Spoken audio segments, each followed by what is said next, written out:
Hi friends! Happy International Trans Day of Visibility. This is one of two major observances in the trans community. Thanks to, oh my gosh, her name is slipping my mind right this second, Rachel Crandall, who in 2009 started the observance of this date on March 31st to really uplift and celebrate the trans community and give people an opportunity to learn from us and our experiences. My name is Mitch. I use he, him, his pronouns. I am one of the LGBTQ program coordinators for Family Counseling Service of the Finger Lakes, and I am also a transgender man. So I transitioned in 2014. It was very challenging because of the rural setting that I was in. And it required a lot of external support, which I was very lucky to receive because of the college that I attended and the friends that I had and certain family members who really stepped up to the plate for me. So I've had a lot of privilege in my journey, and I do continue to have the privilege of being able to be out and proud. So I try to do my best to represent our community while also advocating for constantly and always being there to provide support for the people who are in positions different than mine. I wanted to take this opportunity to just answer a couple of questions that I've received. And of course, if you have any other questions that you'd like me to answer in a future video, down below in the comments is a great place to drop them. I always try to, in the trainings that Amy and I facilitate, really get into the language of transgender. Now, my father speaks 6 languages, one of them being Latin, and some of that has rubbed off on me. So the prefix trans means to move. And so if we're looking at the gender spectrum as consisting of female, feminine on one side, male, masculine on the other, and all different kinds of identities in different places in between here, trans means to move away from. So there, here in the female is where I was assigned at birth. That's language that means when an infant is born, generally, they are assigned a gender based on their biological components that are outwardly visible. This is often incorrect. There's plenty of intersex people who are born with components of both or either or otherwise undeterminate who are still assigned a gender, whether or not it's going to be the one they'll identify as when they grow up. But for me, I was identified as female, and I have since moved across the gender spectrum I think right up on male. I identify as male.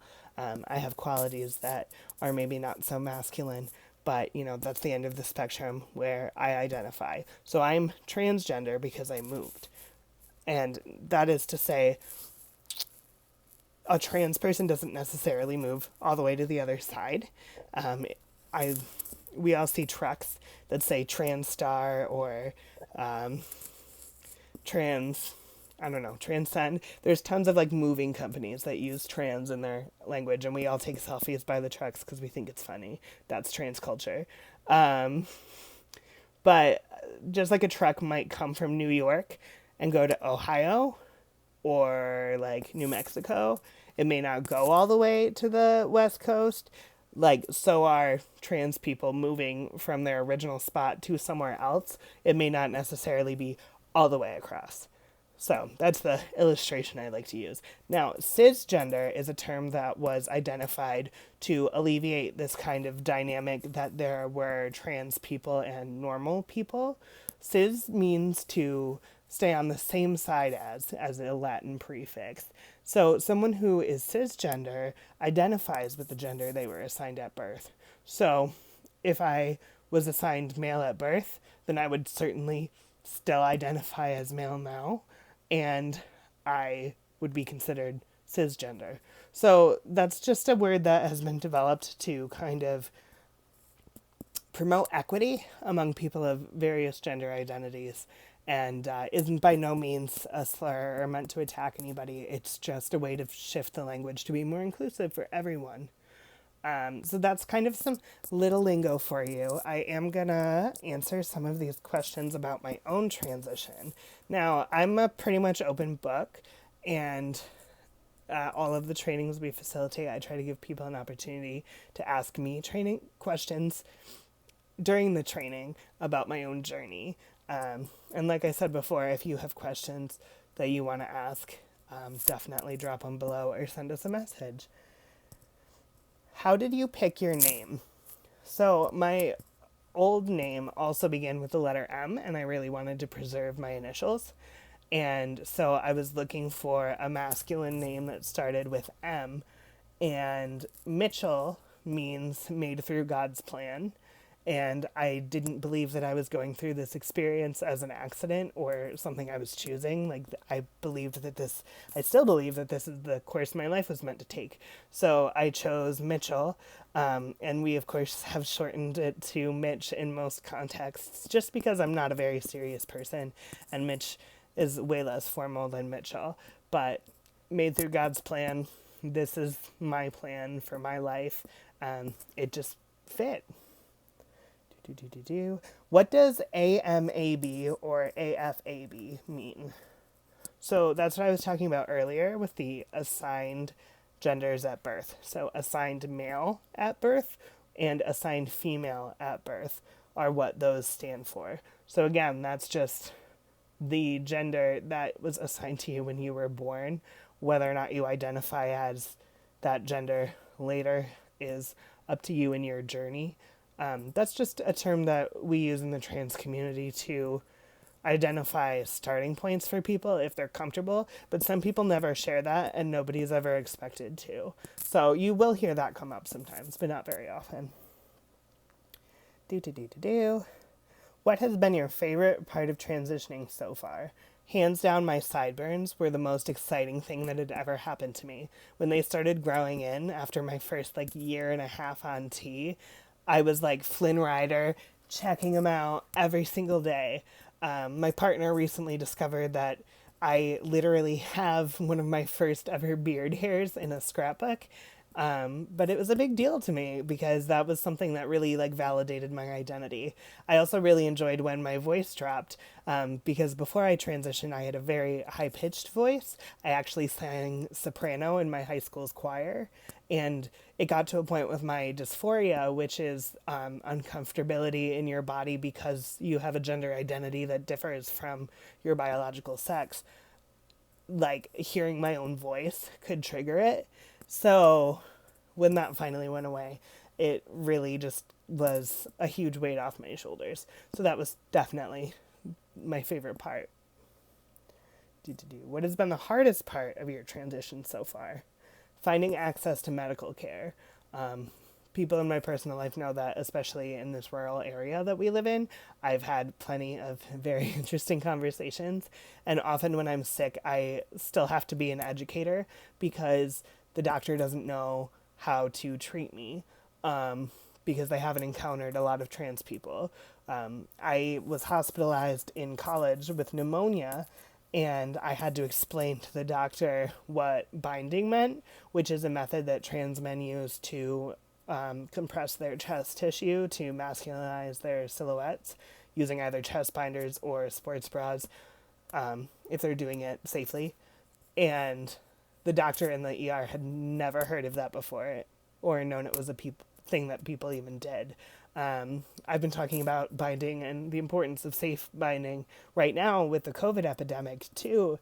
And people still, it's a term and something that people don't encounter much.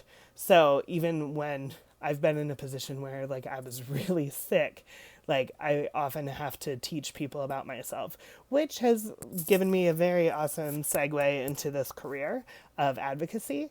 I'm really excited that I'm in this position because now people who are having that kind of trouble with doctors or service providers have someone to call in. That someone is me or Amy. She's very good at talking through all of this stuff with people as well. But nobody has to go through that alone the way I had to go through it alone now.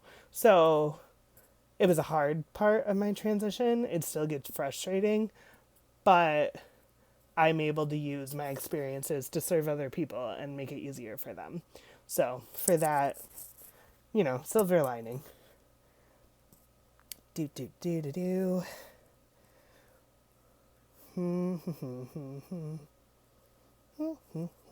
What do you wish you could tell younger you as a trans person?